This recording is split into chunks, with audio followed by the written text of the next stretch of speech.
Hi guys, nakabili na nga pala ako dito ng mga pagkain ko in part 4 ay part 3 ata 3, basta yan na lang. Hi guys, ngayon nga pala ngayon is magsasain muna nga. Ayan, yeah, nilapag ko muna para mapakita ko sa inyo. Ayan siya, ayan. Tapos corned beef naman, ito ay corned beef. Tapos nga pala ito bigas. Ayan, bigas. Tapos nga pagkatapos ko magbigas, tapos nga nakita ko naman to isang pinakiloko. Kaya binaba ko naman muna siya sa gilid, may gilid para makakapain na nga kami. Tapos nga inawahan ko nga yung sasaingan para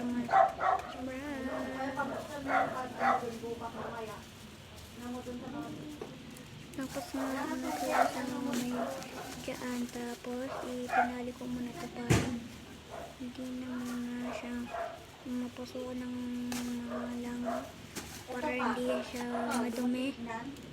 Tapos nga pinano ko na nga yung tinabi ko ng mga corned beef. Tapos pumunta na ako dito para umupo para dito na